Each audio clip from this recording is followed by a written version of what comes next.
Hello friends, कैसे हैं आप सब लोग। मैं मंजू जीएस विस्तार चैनल की बाल विकास की सीरीज में आपका हार्दिक स्वागत करती हूं, आपका हार्दिक अभिनंदन करती हूं। जैसा कि बाल विकास की सीरीज में हम मनोविज्ञान के बारे में बात कर रहे थे, मनोविज्ञान के बारे में बात की, मनोविज्ञान के ऐतिहासिक विकास के क्रम के बारे में जाना, मनोविज्ञान के जितने भी मुख्य संप्रदाय थे, हम उन संप्रदायों में से 5 संप्रदायों के बारे में पढ़ चुके हैं।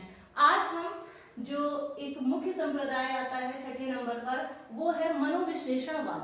आज हम मनोविश्लेषणवाद पे पूरी तरह से बात करेंगे। तो मनोविश्लेषणवाद क्या था? मनोविश्लेषणवाद के जो जनक होते हैं वो सिगमंड फ्राइड होते हैं, यानी कि बहुत ही फेमस मनोवैज्ञानिक है सिगमंड फ्राइड महोदय। यानी कि सिगमंड फ्राइड महोदय मनोविश्लेषणवाद को लेके आते हैं और ये जो सिगमंड फ्राइड महोदय होते हैं वो वियना के होते हैं, वियना के रहने वाले थे, ऑस्ट्रिया के पास वियना, यानी कि सिगमंड फ्राइड महोदय वियना के हैं। ये तंत्रिका विज्ञानी थे, तंत्रिका विज्ञानी। सिगमंड फ्राइड महोदय जो होते हैं वो पागलों के डॉक्टर होते हैं। सिगमंड फ्राइड महोदय पागलों के डॉक्टर होते हैं। इन्होंने किस पर अध्ययन किया? इन्होंने मानसिक क्रियाओं एवं मानव के व्यवहार पर अध्ययन किया। मानसिक क्रियाएं, जो भी मानव की मानसिक क्रियाएं होती हैं, जो भी मानसिक क्रियाएं करता है, उसके फलस्वरूप जो भी व्यवहार होता है मानव का, उस पर इन्होंने पूरी तरह से अध्ययन किया। इसी कारण हम इसे मनोविश्लेषणवाद भी कहते हैं। जितना भी विश्लेषण किया वो मन पर किया। इन्होंने मन के 3 भागों के बारे में बताया। इन्होंने बताया जो मानव मन या मानव मस्तिष्क होता है उसके 3 भाग होते हैं। पहला भाग आता है अचेतन मन, दूसरा आता है अर्धचेतन मन और तीसरा आता है चेतन मन। इन्होंने मानव मन को 3 भागों में विभाजित किया। इन्होंने बताया कि जो मानव मन होता है उसका 3 भाग में से जो एक भाग होता है वो होता है अचेतन मन, दूसरा भाग होता है अर्धचेतन मन और तीसरा भाग होता है चेतन मन। इसके बारे में हम पढ़ेंगे, लेकिन उससे पहले हम जान लेते हैं कि इन्होंने जो सिद्धांत दिए थे वो कौन कौन से थे। इन्होंने जो प्रमुख सिद्धांत दिए, जो अक्सर क्वेश्चन में आते रहते हैं और बहुत ही इंपॉर्टेंट है, मोस्ट इंपॉर्टेंट है, वो जो पहला सिद्धांत इन्होंने दिया है वो है व्यक्तित्व का मनोलैंगिक सिद्धांत। व्यक्तित्व का मनोलैंगिक सिद्धांत, यानी कि व्यक्तित्व के आधार पे मन को भी 3 भागों में विभाजित किया है। मन को व्यक्तित्व के आधार पे भी इन्होंने 3 भागों में विभाजित किया है। उसी के आधार पे इन्होंने एक सिद्धांत दिया जिसका नाम है व्यक्तित्व का मनोलैंगिक सिद्धांत। व्यक्तित्व का मनोलैंगिक सिद्धांत। और जो दूसरा सिद्धांत आता है इनका, वो है अभिप्रेरणा का जीवन इच्छा एवं मृत्यु इच्छा का सिद्धांत। अभिप्रेरणा का जीवन इच्छा एवं मृत्यु इच्छा का सिद्धांत। इनके जो सिद्धांत हैं वो बहुत ही मोस्ट इंपॉर्टेंट सिद्धांत है, इस वजह से आपको पूरी तरह से दिमाग में रखना है। तो इन्होंने जो 2 मुख्य सिद्धांत दिए वो कौन सा? पहला सिद्धांत था व्यक्तित्व का मनोलैंगिक सिद्धांत और दूसरा था अभिप्रेरणा का जीवन इच्छा एवं मृत्यु इच्छा का सिद्धांत। इन्होंने जब भी प्रयोग किया जाता है तो किसी न किसी विधि का प्रयोग किया जाता है और इन्होंने जो विधि अपनाई वो पहली विधि थी स्वप्न विश्लेषण विधि। स्वप्न विश्लेषण विधि। और जो दूसरे नंबर पे विधि अपनाई वो है मुक्त साहचर्य वाले शब्द प्रवाह। मुक्त साहचर्य वाले शब्द प्रवाह। अब इसमें क्या होता था? स्वप्न विश्लेषण विधि के बारे में थोड़ी सी बात कर लेते हैं। स्वप्न विश्लेषण विधि में जितने भी व्यक्ति को आने वाले जो स्वप्न होते हैं, जब वो सो जाता है उसके बाद में कुछ स्वप्न देखता है मानव, तो उन स्वप्नों में वे कौन सी बातें हैं जो मानव को परेशान करती हैं, वे कौन सी बातें हैं जिनसे मानव बहुत ज्यादा दुखी हो जाता है, बहुत ज्यादा परेशान हो जाता है, इस पर इन्होंने अध्ययन किया। यानी स्वप्न विश्लेषण विधि का प्रयोग किया।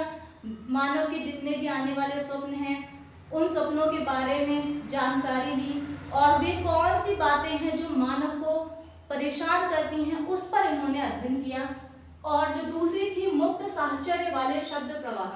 मुक्त साहचर्य वाले शब्द प्रवाह विधि में इन्होंने मानव को पूरी तरह से स्वतंत्र होकर बोलने पर बल दिया।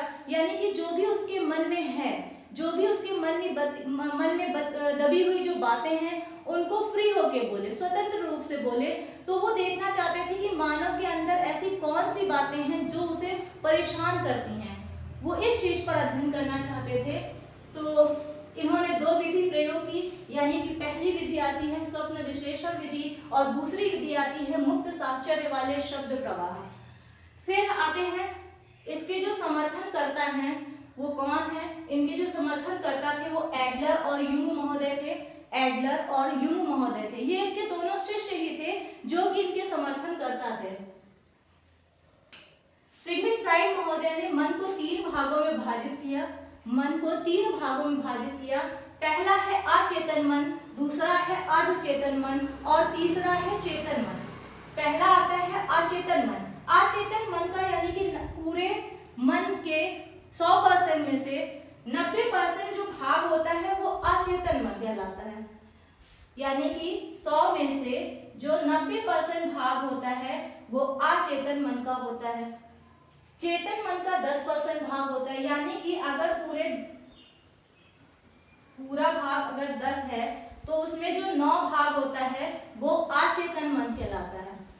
और अगर पूरा 10 भाग है तो उनमें एक भाग जो होता है वो चेतन मन का होता है। और अर्धचेतन मन यानी अचेतन मन और चेतन मन के मध्य का जो भाग कहलाता है वो है अर्धचेतन मन। अचेतन मन और चेतन मन के मध्य का भाग अर्धचेतन मन कहलाता है। अब इन मन के बारे में हम पूरी तरह से बात करेंगे।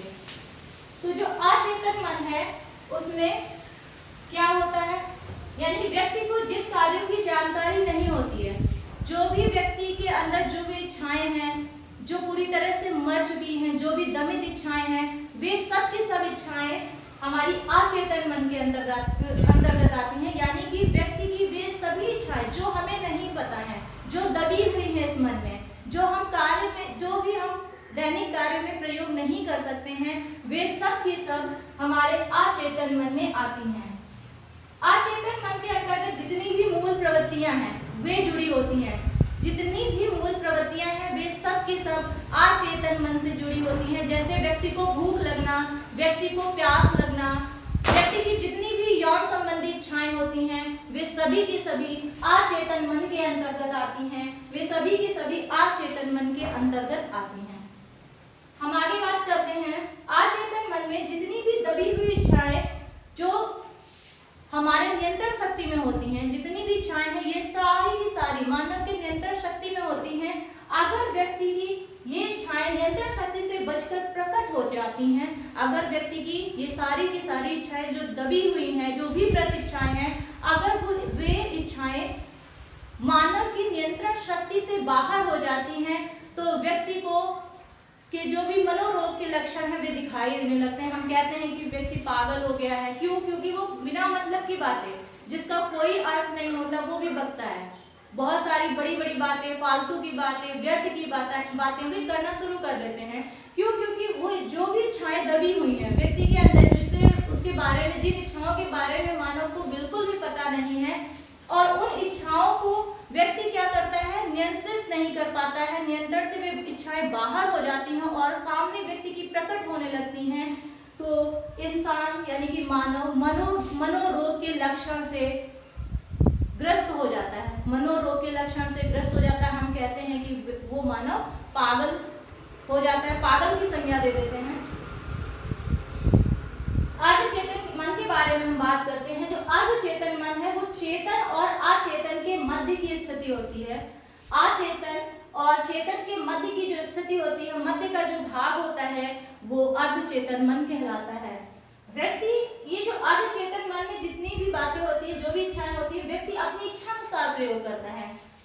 जब भी जैसे कि हमारे एग्जाम होते हैं, हमें बहुत सारे प्रश्न याद रहते हैं और जो भी प्रश्न हमारे प्रश्न पत्र में पूछे जाते हैं उनको हम अपनी इच्छा अनुसार याद करते हैं, हमारे वो स्मरण शक्ति में आ जाती हैं और फिर हम अपना उस क्वेश्चन का आंसर दे देते हैं। यानी कि ये हमारी इच्छा अनुसार प्रयोग की जाती है। वे सभी इच्छाएं जो हमारी इच्छा अनुसार हम जब चाहेंगे उनको यूज कर सकते हैं, तो वे सभी के सभी इच्छाएं अर्धचेतन मन के अंतर्गत आती हैं।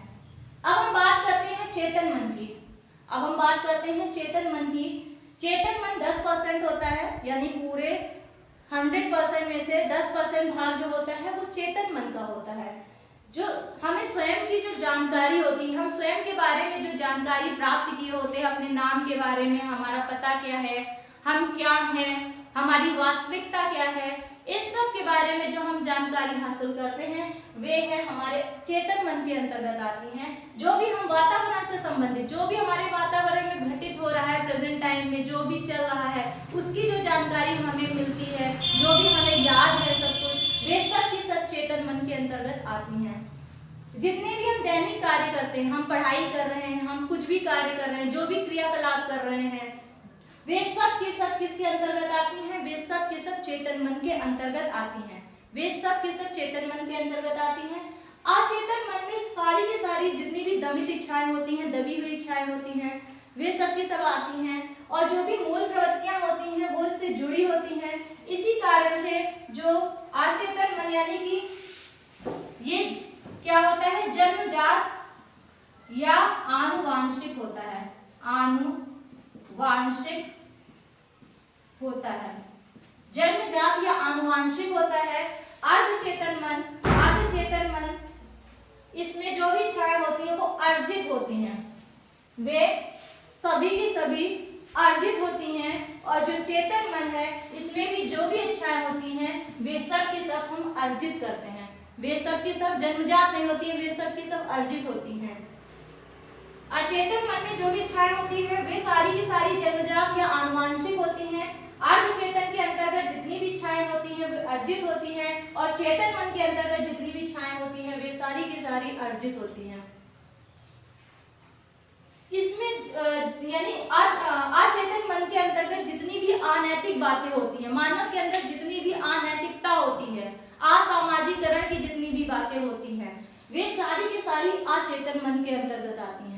और जितनी भी वास्तविकता वाली बातें होती है, जो रियलिटी है, हाँ तो हाँ, ना तो ना, ऐसी वाली जितनी भी बातें होती हैं वे अर्धचेतन मन के अंतर्गत आती हैं। और जितनी भी नैतिक बातें, जितनी भी नैतिकता वाली बातें आती हैं वे सारी की सारी चेतन मन के अंतर्गत आती हैं। चेतन मन के अंतर्गत जितनी भी नैतिकता वाली बातें, जैसे हमें ये काम नहीं करना चाहिए, हमें बुरे काम नहीं करने चाहिए, ये सारी के सारे काम कार्य करना गलत चीज है, हमें चोरी नहीं करनी चाहिए, हमें हमेशा सत्य बोलना चाहिए, ये सारे के सारे नैतिक बातें हैं। और ये सारी की सारी जो इच्छाएं होती है ये सब कौन सिखाता है? हमें चेतन मन शिक्षा देता है। ऐसा करने के लिए हमें चेतन मन शिक्षा देता है। इसी कारण से जो अचेतन मन होता है वो आनंद के नियम पर कार्य करता है, आनंद के नियम पर कार्य करता है। अर्धचेतन मन जो होता है वो वास्तविकता के नियम पर कार्य करता है, और जो चेतन मन होता है वो नैतिकता के नियम पर कार्य करता है। अचेतन मन आनंद के नियम पर कार्य करता है, अर्धचेतन मन वास्तविकता के नियम पर कार्य करता है, और चेतन मन जो होता है वो नैतिकता के नियम पर कार्य करता है। नैतिकता यानी कि जो सिगमंड फ्राइड महोदय होते हैं वे सबसे ज्यादा अचेतन मन पर अध्ययन करते हैं। सिगमंड फ्राइड महोदय ये सबसे ज्यादा क्या करते हैं कि व्यक्ति की जो अचेतन मन है उस पर सबसे ज्यादा बल देते हैं, उस पर सबसे ज्यादा अध्ययन करते हैं। इनका कहना था कि यदि मानव को जानना है, अगर मानव के व्यवहार को जानना है तो उसके अंदर जो अनैतिक जो भी उसके अंदर अचेतन मन है उसके बारे में सबसे पहले जान लेना चाहिए। अगर मानव को समझना है तो हमें मानव के अचेतन मन को समझना चाहिए। अब हम आगे बात करेंगे जो भी मानव मस्तिष्क यानी कि जो हमने ये अभी पढ़ा था, एक सिद्धांत पढ़ा था व्यक्तित्व का मनोलैंगिक सिद्धांत, यानी कि जो मन है वो व्यक्तित्व के आधार पे 3 भागों में विभाजित किया गया है, इड, ईगो, सुपर ईगो। तो इसके बारे में भी हम बात करेंगे।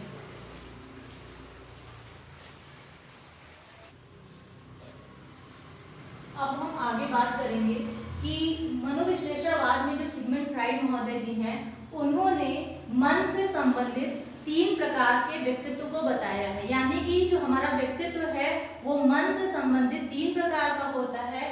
कौन कौन सा? यानी कि जो अचेतन मन है उसके साथ में जो व्यक्तित्व जुड़ा होता है, इड जिसे हम इदम कहते हैं, इड इदम। अर्धचेतन मन के साथ में जो हमारा व्यक्तित्व जुड़ा होता है वो ईगो जिसे अहम कहते हैं, ईगो अहम। और जो चेतन मन के साथ हमारा व्यक्तित्व जुड़ा होता वो है सुपर ईगो या परम अहम। सुपर ईगो या परम अहम। इसके बारे में बात करने से पहले हम आपको कुछ और भी इम्पोर्टेंट चीज बता देते हैं कि मनोवैज्ञानिक जो सिगमंड फ्राइड महोदय जी हैं, इन्होंने एक कथन दिया, बहुत ही फेमस कथन है, पहले भी मैंने आपको बताया था कि सिगमंड फ्राइड महोदय जी ने कहा कि मानव मन पानी में तैरती हुई बर्फ के समान है। मानव मन पानी में तैरती हुई बर्फ के समान है, यानी कि पानी में तैरती हुई बर्फ के समान है। मानव मन पानी में तैरती हुई, यानी ये पानी है और इसमें बर्फ तैरती है, उसी को उन्होंने क्या किया, मानव मन से तुलना किया। यानी ये जो बर्फ पानी में तैरती है इसका संबंध मानव मन से बताया और कहा जिस प्रकार जो पानी में बर्फ का हिस्सा डूबा हुआ होता है उसे बताया अचेतन मन, इसे बताया अचेतन मन, और जो भी हिस्सा पानी में ऊपर होता है उसे सचेतन या चेतन मन बताया। यानी चेतन मन को ही हम सचेतन मन भी कहते हैं।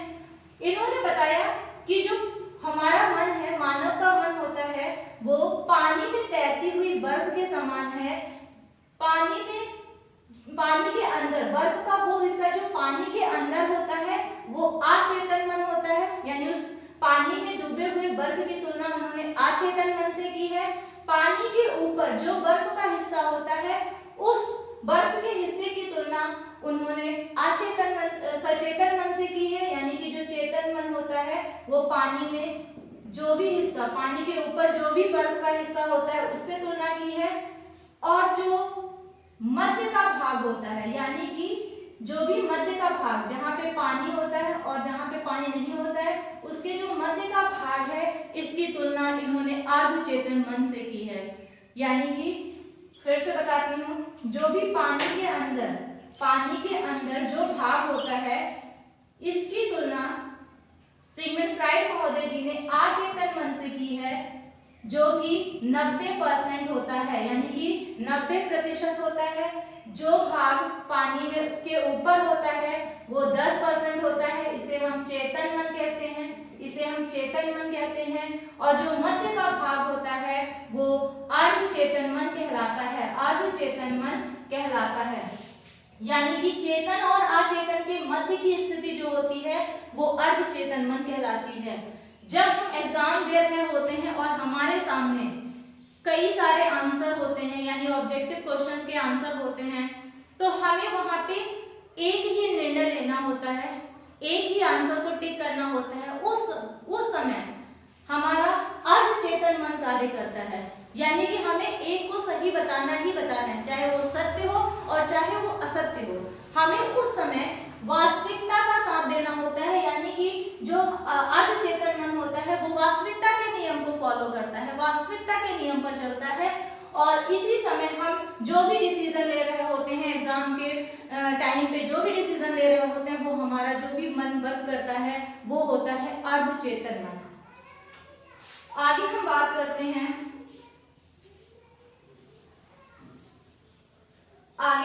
करते हैं, एक चीज और इम्पोर्टेंट है, जो मनोविश्लेषणवादी होते हैं, जो सिगमंड फ्राइड महोदय जी हैं, इनकी जो पुस्तकें हैं, जो बहुत ही फेमस पुस्तकें हैं, जो कि अक्सर एग्जाम में पूछी जाती हैं, वो मुख्य 3 पुस्तकें हैं। यानी कि जो भी एग्जाम के पॉइंट ऑफ व्यू से जो बहुत मोस्ट इम्पोर्टेंट है वो है, पहली जो है पुस्तक इनकी स्वप्न विश्लेषण, दूसरी है इड एंड ईगो, और तीसरी जो है वो अचेतन मन। यानी कि इनकी जो मुख्य 3 बुक्स हैं वो बहुत ही फेमस हैं और जो बहुत ही मोस्ट इम्पोर्टेंट है एग्जाम के पॉइंट ऑफ व्यू से, वो आपको याद रखना है। यानी कि पहली है स्वप्न विश्लेषण, दूसरी है इड एंड ईगो और तीसरी है अचेतन मन।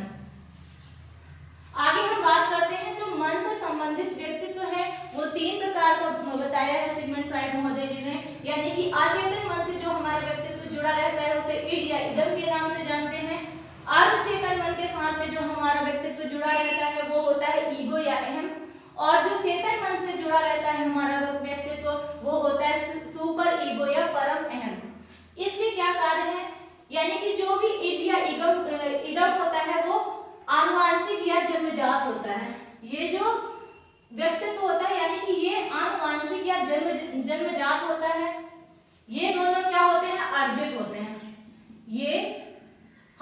अर्जित करते हैं। इस प्रकार के व्यक्तित्व को हम अर्जित करते हैं, यानी अपने वातावरण से हम इसे अर्जित करते हैं। ये जन्मजात या आनुवांशिक होता है, ईड या इदम।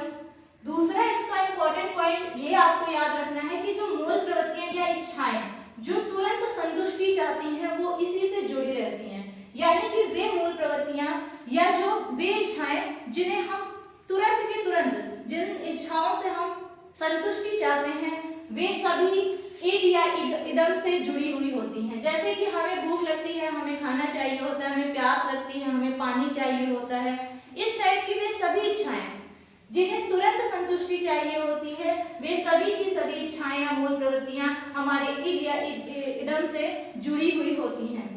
जितना भी सुख या दुख के सिद्धांत पर आधारित होता है, हमारे जितने भी सुख होते हैं या दुख होते हैं वे सभी के सभी ईड या इदम से ही जुड़े हुए होते हैं, यानी कि ईड या इदम से ही हमारे जितने भी सुख और दुख के जो भी कारण हैं, हमारे सुख के जो भी कारण हैं, हमारे दुख के जो भी कारण हैं, वे सभी के सभी ईड या इदम से जुड़े हुए होते हैं।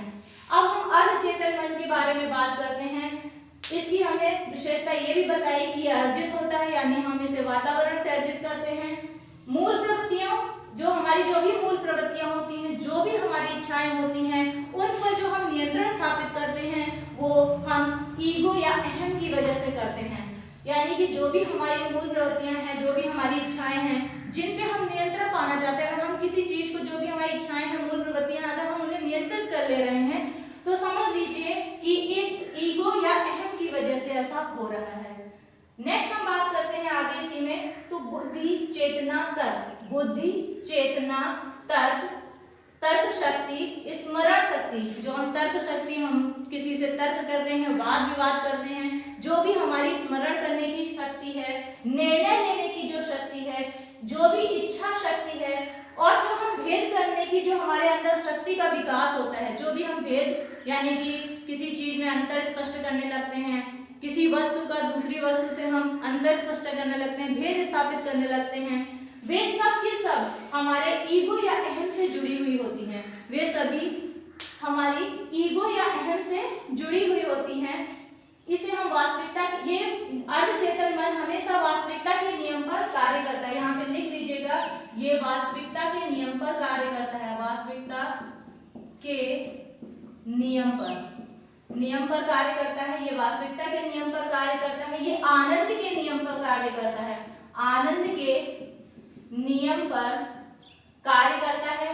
चेतन मन जो होता है वो नैतिकता के नियम पर कार्य करता है।